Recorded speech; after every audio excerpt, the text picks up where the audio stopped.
Bueno, pues buenos días a todos. Un viernes más, un viernes especial, porque para mí es el primero después de haber tenido la dichosa enfermedad del COVID.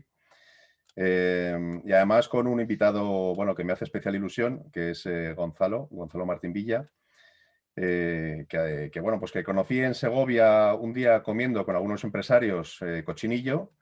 Además tuvo el honor de cortar, recuerdo que tuvo el honor de cortar con José María el cochinillo, y que después, bueno, pues hemos coincidido en distintos momentos y, y bueno, pues un tío, yo le considero uno de estos cracks que tiene España, ¿no? Que bueno, luego iremos descubriendo su perfil, pero bueno, de esta gente de los makers, de los que van para arriba haciendo cosas y bueno, pues haciendo país y demás, ¿no?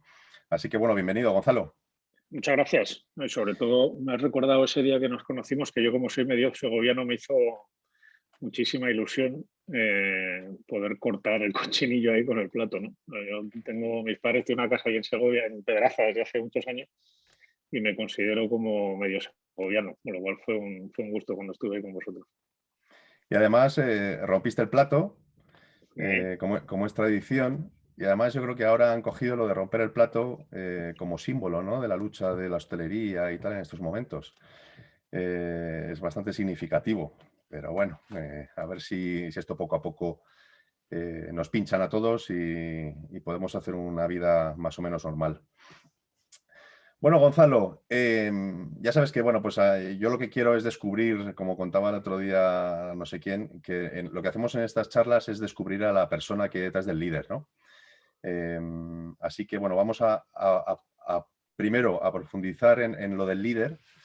Cuéntanos un poquito, porque tú eres un Telefónica boy de toda la vida.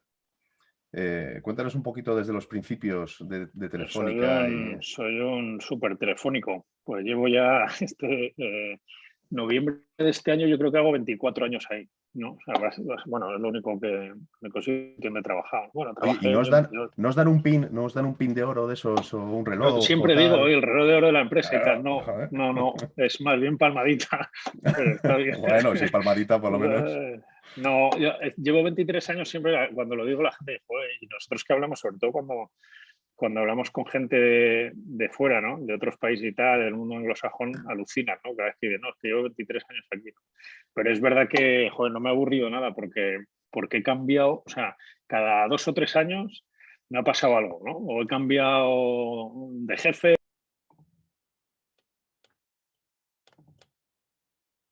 Perdona, Gonzalo, te hemos perdido. Se ha muteado el Se ha sonido. A ver, muteado. se ha mut- A ver, no, dale otra vez, dale otra vez. a ver, Ahora. ahora, Vale, vale, ahora, vale. ahora. Vale. Decías que no No, te os decía, aburrías.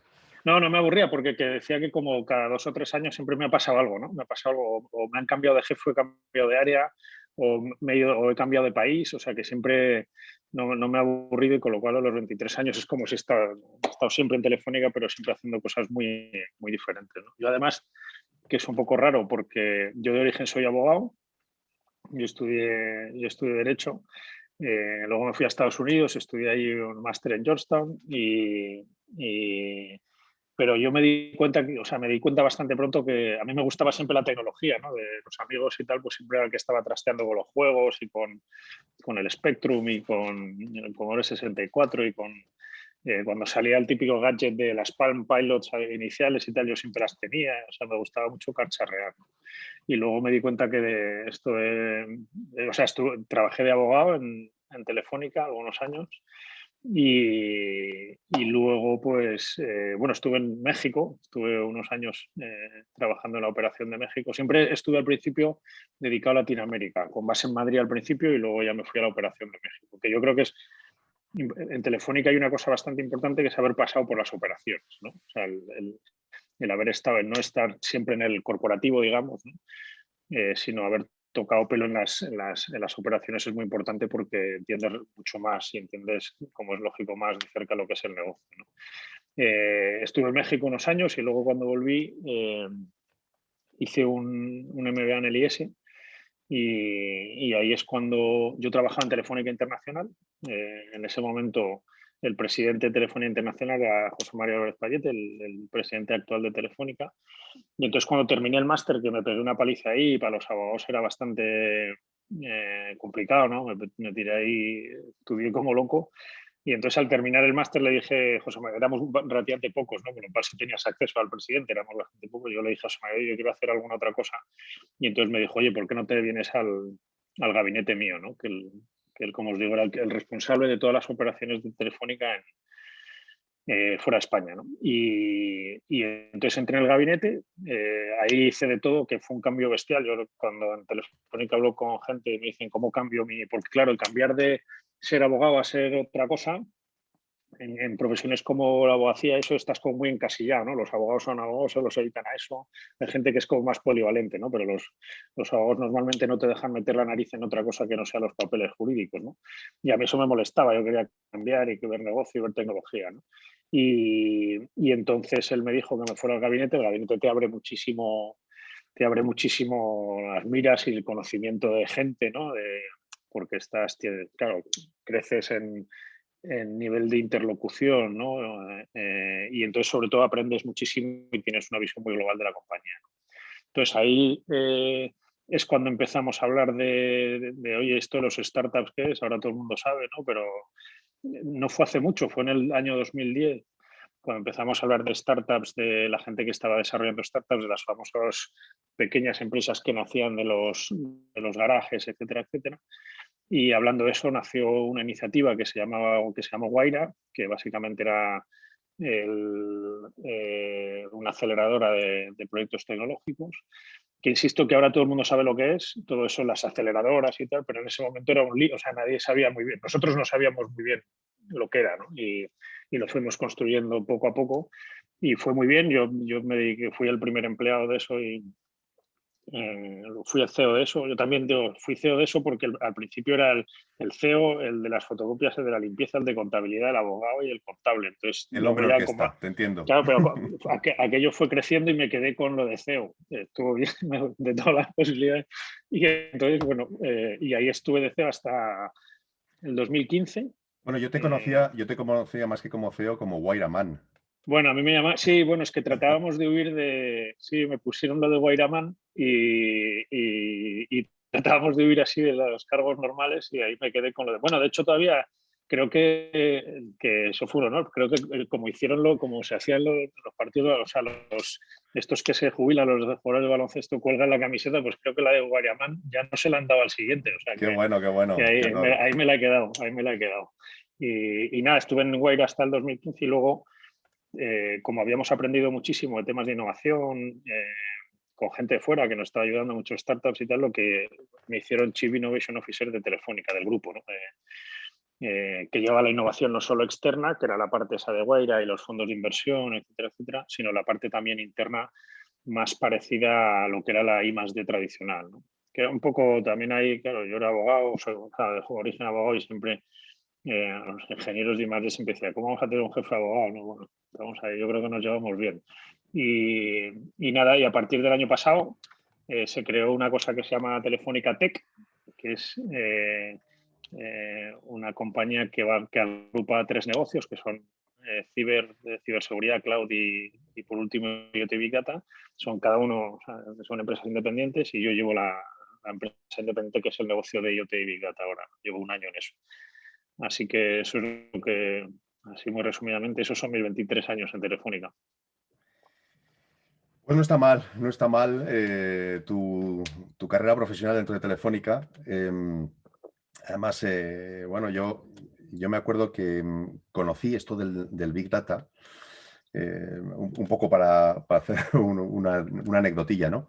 El siglo pasado, yo trabajaba en Madrid en una empresa que organizaba formación para directivos y tal, y me acuerdo que organicé una de las conferencias que organizamos era sobre data mining, minería de datos. Y ahí descubrí aquellos superordenadores que te hacían unas gráficas espectaculares y tal. No sé si eran americanos, pero bueno, no recuerdo el nombre. Y era un poco el germen de esto del Big Data, ¿no? Aquella minería que decías, oye, tengo grandes volúmenes de datos, ¿no?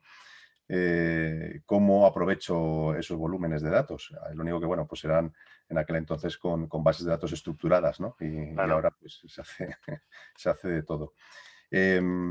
Yo te entiendo porque yo no soy abogado, pero bueno, estudié empresariales, pero trabajé mucho con empresas del sector de TI, ¿no? Y entonces yo me consideraba un privilegiado porque les entendía hablar. Era como cuando tienes una reunión de médicos, ¿no? Y les estás escuchando hablar y tal, y dices, ¿de qué estarán hablando estos? Los tecnólogos y la gente técnica de informática también tienen sus propios lenguajes y seguirles no es fácil. A ti supongo que, bueno, pues ya estarás muy acostumbrado, claro. Sí, bueno, no te creas que todavía hay cosas que no. O sea, yo entiendo, pero yo siempre he tenido muy claro hasta sobre todo cuando estuve en la parte interna, ¿no? De la parte más de I+D y cuando era una parte muy técnica de cuando invertíamos en empresas de Guaira, yo sabía siempre hasta dónde llegaba mi conocimiento, ¿no? Había muchas veces que yo me acuerdo cuando hicimos Guaira, que hicieron un caso en el IS, de estos para dar en clase y tal, y yo me preguntaban, oye, pero qué, porque la verdad es que salió muy bien, y oye, ¿por qué ha salido tan bien y tal? Y yo siempre decía, oye, si es que yo creo que si Álvarez Payete nos hubiera encargado, en vez de hacer Guaira, nos hubiera encargado de hacer una red mundial en lugar de aceleradoras de startups, como hicimos, de zapaterías, pues hubiéramos hecho lo mismo, ¿no? Que lo que hicimos es encontrar al tío que mejor cuero tenía, al que tenía los mejores cordones, al que mejor cosía, y el que tenía mejor horma para ese zapato, los pusimos juntos y salió bien, ¿no? Pero realmente, claro, había muchas cosas que sabíamos hasta dónde llegábamos. Primero, que creo que fue una cosa importantísima, que yo siempre lo cuento, es que el primer día que empezamos a hablar de Guaira, que José María nos convocó unos cuantos los viernes, que nos reuníamos los viernes por la tarde de manera un poco clandestina. Yo creo que el momento fundamental de ahí éramos como 7, 8, que le habían encontrado de Telefónica, que eran gente que pensaba que podían ayudar y gente que podían desayudar, y les metieron el mismo precisamente para que no desayudaran, ¿no? Para meterles en el lío desde el principio, ¿no? Y yo me acuerdo que él dijo, oye, nos queda claro que de esto no sabemos nada, ¿no? Y ahí todo el mundo, uno detrás de otro, tuvimos que decir que sí, que estaba claro que no sabíamos nada. Y eso estuvo muy bien, ¿no? Porque nos permitió, bueno, hicimos una cantidad de tonterías enormes, ¿no? De malas, o sea, que muchas cosas nos equivocamos, ¿no? Pero como había ese sentimiento de, oye, no tenemos ni idea de esto y hay que tirar para adelante, pues eso nos ayudó muchísimo a equivocarnos, a cambiaban cosas todos los días, pero había como ese espíritu porque lo lógico en estas grandes empresas es que cuando creas un proyecto siempre aparece alguien que sabe un huevo, ¿no? Y entonces ya te quita la imaginación, ¿no? Porque llega el gurú y entonces, que normalmente lo son, o sea, hay que decir que no son tíos que no saben, que es que saben, y el problema es que ya te quita la capacidad de innovar, ¿no? Porque si llega alguien y dice, no, es que los startups hay que invertirles de esta manera, de esta otra, y no podemos hacer de aquí y tal, pues no hubiéramos tenido, yo creo que hubiéramos tenido menos éxito, ¿no? Por lo cual eso yo creo que es importante, el saber lo que no sabes y admitirlo y tratar de construir desde ahí. Y qué importante esto que estás contando de la creatividad y la imaginación. Otra anécdota. Yo ya me parezco al abuelo Cebolleta contando anécdotas. Durante esta enfermedad he tenido tiempo de ver algunos documentales en la tele, ¿no?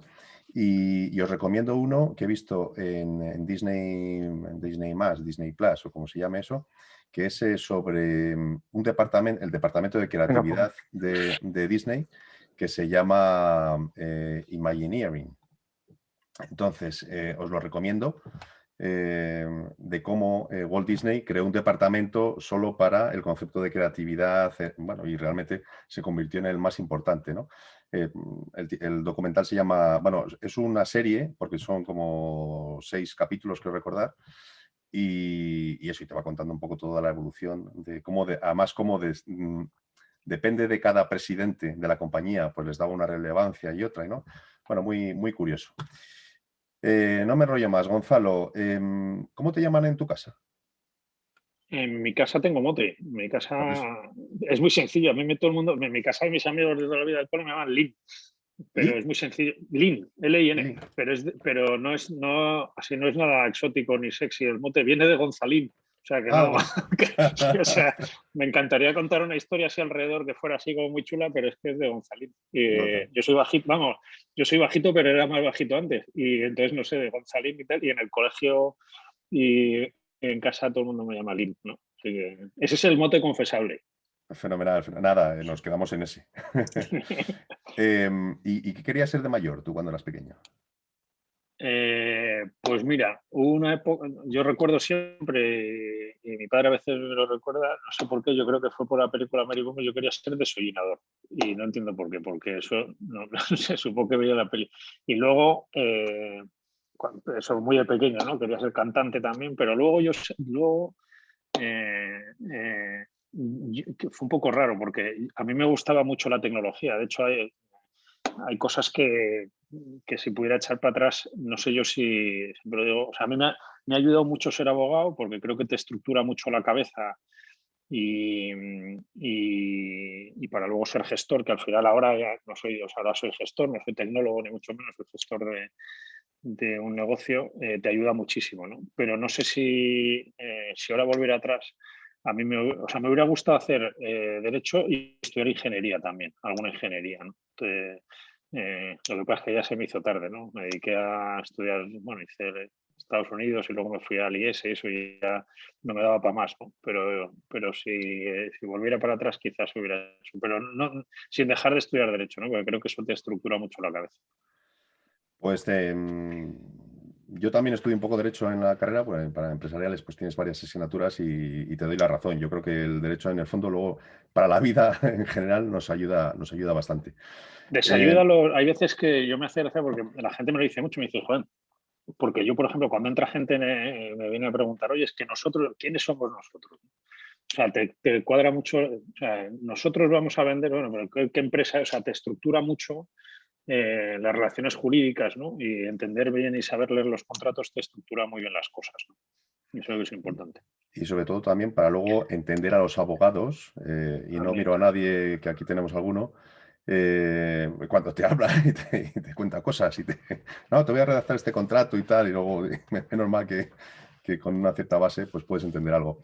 Bueno, he aprovechado para ponerme un cafetito, que por cierto se me ha olvidado antes mencionar a nuestro patrocinador con café, que bueno, pues un café espectacular, de estos artesanos, sostenibles y además hechos con una pepino de máquina de café, como es Jura, una máquina suiza que, bueno, pues habéis visto la espumita, que tiene Tiene muy buena y el aroma. pinta. Bueno, así que a vuestra salud. Em, un par de preguntas enlazadas. ¿Cómo sabes que tienes una idea correcta? Como dices, el clic este esta seguro que triunfa. Y después, bueno, algunas no triunfan y cómo gestionas esa frustración o esa adversidad, ¿no? Cuando no Bueno, yo creo que salen. yo el tema de las ideas, hay varias corrientes ahí cuando, ¿no? Pero yo soy más de la ejecución, ¿no? Yo creo que tu idea es buena cuando la ejecutas bien y sale bien, ¿no? Las ideas son, eh, las ideas, muchas ideas y muchas espectaculares, pero donde está el kit de la cuestión es en la ejecución, ¿no? Y te digo que hay varias corrientes porque al principio cuando empezamos esto de los startups y cuando empezamos a hacer temas de innovación abierta, pues la gente decía, no, es que y empezamos recibiendo muchas propuestas en PowerPoint nada más, eran ideas, ¿no? Y eso evoluciona mucho. Ahora ya prácticamente, o sea, ahora ya no, Telefónica no invierte en ideas, invierte en equipos, en ejecución, en ideas es más complicado. Y eso que he visto ideas, eh, imaginaros, ¿no? Porque he estado, no sé, en los años que estuve creo que nos mandaron 70.000 proyectos, claro, Madre yo no mía. los vi todos, pero sí que vi muchos, ¿no? Y había muchísimas ideas. Lo que hemos visto mucho, por ejemplo, es que había muchas ideas que luego han sido realidad, que las startups fracasaron porque porque se adelantaron, ¿no? Y esas bastantes se adelantaron, ¿no? Muchas que invertimos y que fracasaron. Luego hemos visto cosas que a veces las veo y digo, joder, pues esto es lo mismo que invertimos en Guaira, ¿no? Y es que realmente muchas veces no era el momento, Claro. muchas veces era el equipo, eh, casi sobre en etapas iniciales los equipos es fundamental que vayan bien, pero sobre todo la ejecución, ¿no? O sea, la ejecución, yo creo que la ejecución es todo, ¿no? O sea, una idea más o menos bien ejecutada puede tener muchísimo valor, una muy buena idea mal ejecutada pues no tiene ningún valor. Entonces, yo soy más de eso. Y hablabas de equipos. ¿Cómo construyes tú tu equipo? ¿Qué pides tú a tu gente? ¿Qué valores buscas? Pues mira, yo creo que si me preguntas, yo soy castellano, como muchos de vosotros que estáis aquí, que somos así como más bien tirando a humildes, ¿no? O tal, pero yo si me preguntan o sea, ¿qué haces tú bien? Yo creo buenos equipos. O sea, siempre me ha pasado. He tenido mucha suerte, pero también creo que tengo algo de olfato para crear equipos muy buenos. Yo siempre estoy con gente buenísima alrededor. Y ahora me pasa, ¿no? Ahora, siempre me ha pasado, pero ahora, por ejemplo, en la parte que llevo ahora de IoT y Big Data me pasa. Y no sé, yo tengo un feeling de la gente. Primero, hay una parte que hay gente que me dice, bueno, no te pases con eso. O sea, yo no admito muermos ni en el equipo, ¿no? Ni cenizos. O sea, yo en cuanto hay un cenizo, hay que huir de los cenizos y huir de los muermos y tal. O sea, yo también es verdad que vivo en un entorno de creación y de disrupción y de innovación, ¿no? Claro. Entonces, y es muy importante para mí es muy importante que la gente sea buena gente, pero que engarce bien, ¿no? Y que, no sé, nosotros, o sea, que hay un tema que siempre pone la gente en las paredes de los startups, ¿no? El work hard, party hard, ¿no? Nosotros hemos estado 16 horas trabajando, pero hemos hecho 16 y medio por tomarnos una cerveza todos, ¿no? Y eso para nosotros es muy, muy importante, ¿no? Porque al final estamos muchísimas horas en la oficina o ahora metidos en Zoom y tal, y el que la gente tenga unos valores y que tenga un espíritu y solidario también con los demás. O sea, los valores para nosotros son importantísimos, ¿no? Porque es que además nos tiramos tanto tiempo, te tiras tanto tiempo junto que o la gente personalmente engancha o nunca funcionaría, ¿no? Entonces yo prefiero muchas veces que nos mandan currículums, ¿no? Claro, pues como veréis todos, ¿no? Currículums súper espectaculares, muy potentes. Pero yo prefiero alguien menos potente pero que enganche bien con el equipo, que no meter un Superman que luego nos resquebraje, ¿no? Así que sacrificamos un poco eso si hace falta, ¿no? Si tiene todo, pues fenomenal. Me has recordado cuando hablabas de los muermos y los cenizos, de un concepto que se lo escuché yo a mi amigo Emilio Duró, que eran los que están todo el día diciendo que los llamaba los esquerosos. Claro, Así sí, que no.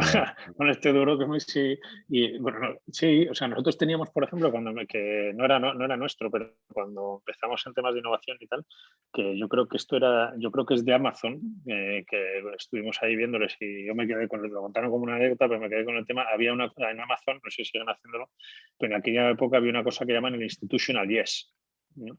El institutional yes es que a ti te viene a quien sea a contar un proyecto y tú le tienes que decir que sí. Y si dices que no, lo tienes que escribir y mandas un mail a todo el mundo.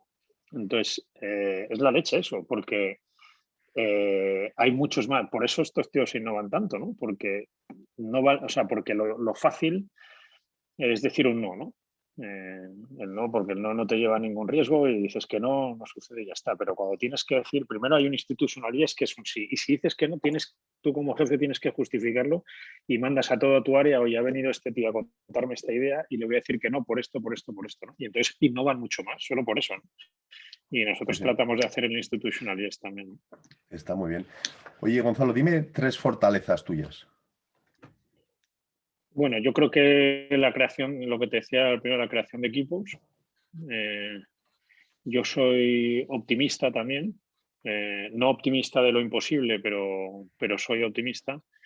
Y yo creo que una de las cosas que hago es que escucho mucho. O sea, escucho a todo el mundo muchísimo. Quizás, o sea, dedico mucho tiempo a la gente. Hay gente que me dice que eso es un error y que es demasiado, ¿no? pero dedico muchas horas a hablar con la gente y a estar con gente y a escuchar, ¿no? Porque muchas veces, y en organizaciones tan grandes como la que trabajo yo, la gente que te pone problemas, lo normal es que que pase algo, ¿no? Te pongo un problema, te diga, oye, no, que no podemos hacer, no podemos seguir por aquí, ¿no? Y yo en vez de decir, joder, este tío, qué cabrón, que es que no me hace caso y tal, intento entender, ¿no? Y al final te das cuenta que todo el mundo te dice que lo normal, a no ser que, porque también hay gente muy complicada, pero lo normal es que te diga que no por algo y ese algo lo tienes que entender, ¿no? Y hay veces que es que tiene un jefe que le está exigiendo algo y normalmente son cosas muy entendibles, ¿no? Lo que pasa es que no dedicamos tiempo a que la gente te explique cuáles son las razones para decir una cosa y otra u otra, ¿no? Entonces yo me dedico mucho a escuchar a la gente y al final encuentras muchas vías ¿no? Muchos caminos alternativos, ¿no? Cuando te enteras de realmente cuáles son las razones de las decisiones de la gente, ¿no? Y dime algo que no sea negociable para ti. Joder, muchas cosas, ¿no? Yo, la falta de respeto, ¿no? La falta de respeto en el trabajo, o sea, yo eso sí que no se permite para nada, ¿no? Y no hay, o sea, no hay, eso sí que nosotros no tenemos ninguna cortapisa en pararlo inmediatamente, ¿no? La falta de respeto entre los compañeros o cosas de estas, no, No la eso nada, soportas. no. Está bien.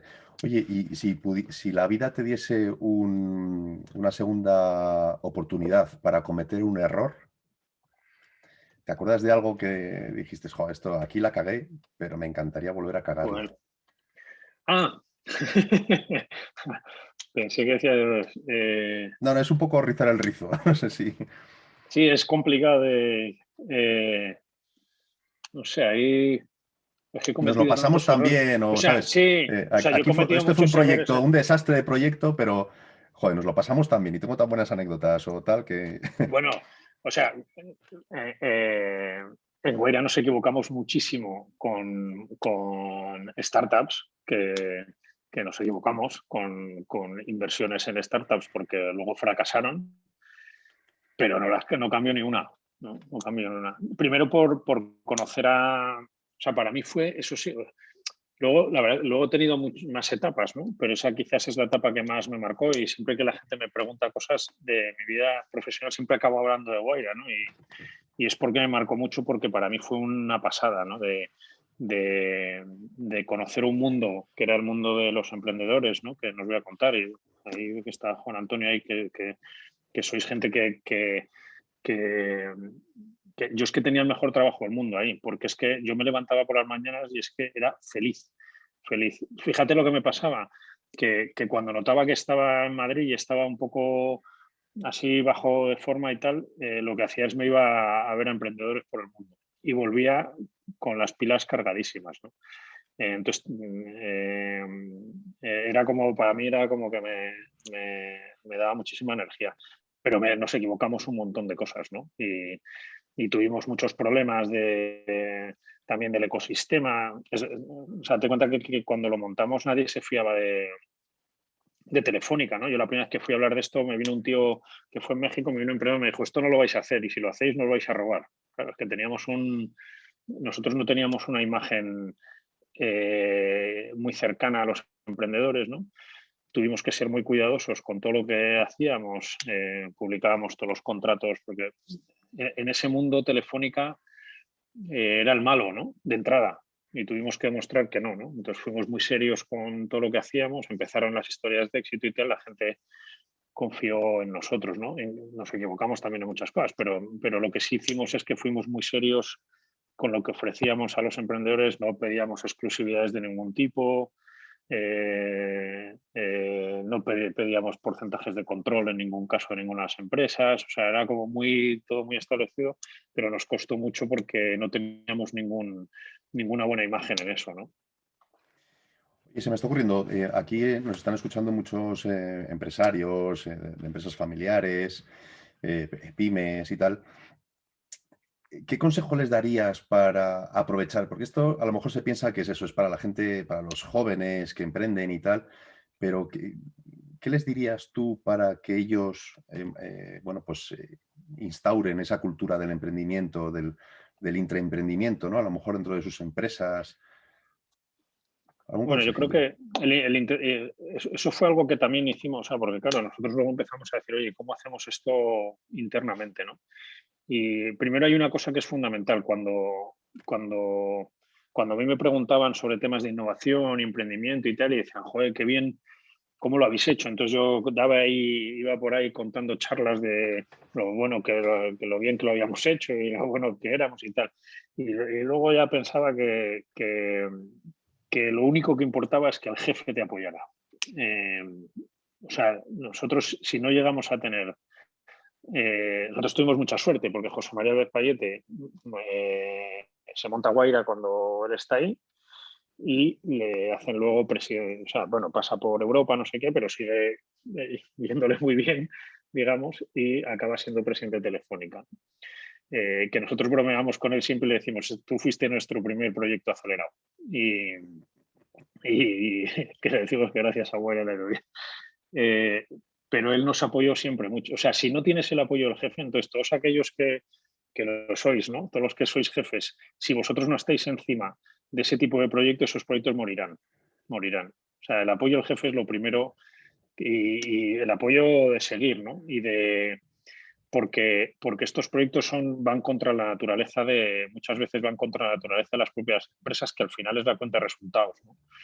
Y esto hace falta mucha, ahora la palabra esta resiliencia, ¿no? Yo hace poco hace poco, no, hace ya un par de años así, fui al Consejo de Telefónica y yo quería ir con los números de Guaira, ¿no? Oye, ¿cómo ha ido desde el punto de vista de negocio? Porque Guaira, sin ninguna duda, tuvo mucho éxito y eso no había que contarlo en ningún consejo, como todo el mundo lo sabía, ¿no? Desde el punto de vista institucional, el darle una marca diferente a Telefónica mucho más cercana a los emprendedores, etcétera, etcétera, ¿no? Pero yo digo, oye, yo soy un gestor, tengo que contar los números, ¿no? Y los números eran buenos, no eran para tirar confeti, pero eran buenos. De las inversiones que se habían hecho. Y entonces uno de los consejeros de Telefónica me dijo, oye, Gonzalo, joder, claro, esto fui hace 2 años, pues a lo mejor llevamos 7 años desde que se había montado Guaira, ¿no? Y entonces me dijo, ¿qué habéis hecho bien? O sea, ¿por qué esto ha ido bien, no? Y yo me quedé pensando y le contesté, porque hemos tenido paciencia. Porque lo lógico es que este tipo de iniciativas, ¿no? En empresas que, como es lógico, pues están con la vista puesta siempre en la cuenta de resultados, no duren mucho. Y que se hagan arranques de caballo, ¿no? Desde el punto de vista marketingiano, joder, que bien, esto tal, pero normalmente los controllers, cuando te empiezan a dar los números el primer año y ven que de ahí no hay un retorno muy claro, ¿no? Está el retorno institucional, lo que quieras y tal, pero no, pues lo lógico es que te lo cierren, ¿no? Entonces, ¿qué hicimos nosotros? Aguantamos y esperamos, ¿no? Pero ese aguante y ese esperar y ese tener paciencia, fundamentalmente es que el jefe lo apoye y que siga apoyándolo hasta que dé sus frutos, ¿no? Y al final dan sus frutos estos proyectos, porque son de medio plazo, ¿no? Si nos llegan a preguntar el primer día, oye, cuando te pones a invertir en startups, que dentro de 2 años esto va a tener un retorno económico positivo, hubiéramos dicho que no, o sea, sabíamos que no, ¿no? Lo que pasa es que una cosa es decirlo y otra cosa es que a los 2 años te venga el controller de turno y te diga, oye, mira, esto hay que cerrarlo y tal, y ahí es donde tienes que tener el apoyo del jefe y decir, oye, esto no se cierra hasta que no veamos de verdad, ¿no? Y al final esto tiene retorno, ¿no? Pero hay que tener mucha paciencia. Completamos la semana de trabajo y 2 preguntas también un poco para ir terminando. Una, ¿qué te gusta hacer el viernes? Para cuando dices, joder, ya hemos cerrado la semana laboral. Y otra es que a lo mejor van unidas, por eso te las hago juntas. Si tienes algún hobby, bueno, pues para desconectar, bueno, no sé si desconectas o no, pero bueno, pues para oxigenar, ¿no? Porque eso de desconectar, yo conozco a muchos empresarios que dicen que no, que es que a ellos les gusta estar conectados. Yo desconecto poco y lo odio. O sea, me gustaría desconectar más. Yo soy un agobiado del trabajo, ¿sabes? Yo siempre estoy pensando en ello, pero no me gusta nada. O sea, me encantaría desconectar y a mí me cuesta mucho. Siempre estoy pensando que tengo la semana que viene o el problema que tengo y además yo creo que está mal. Y está mal porque además yo trabajo mucho los fines de semana porque es cuando saco mail, por ejemplo, ¿no? Y me da palo porque mi equipo no quiero que lo vean durante el fin de semana, ¿no? Entonces lo que hago es, bueno, los tengo ahí en bandeja de entrada, pongo que se manden el lunes por la mañana, pero a mí me cuesta mucho desconectar. Yo los viernes, o sea, yo soy un tío normal, yo tengo, lo que hago es a mí me gusta mucho, soy dragón.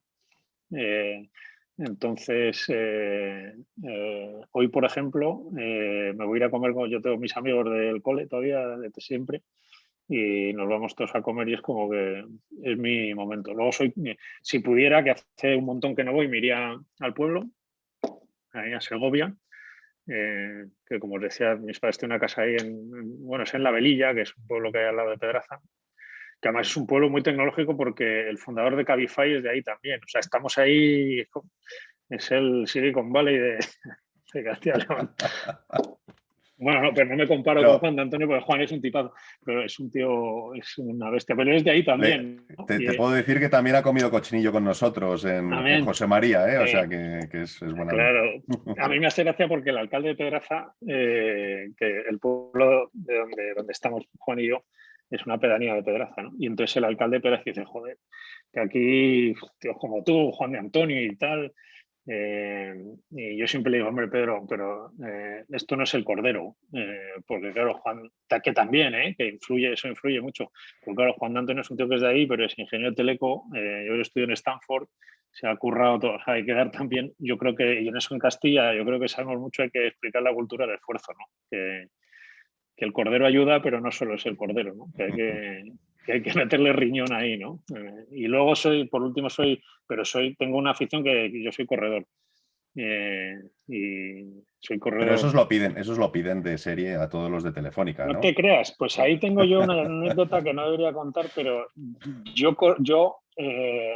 que sí, que en Telefónica se puso muy de moda correr maratones, pues el jefe corre maratones, ¿no? Yo corrí el primer maratón antes que el jefe. Ah, bueno. Luego sí, pero luego sí hemos corrido mucho porque organizábamos esos maratones empezamos yendo a Nueva York, sobre todo porque íbamos para recaudar dinero para ProNiño, que era luego a derivar en ProFuturo también, que es un programa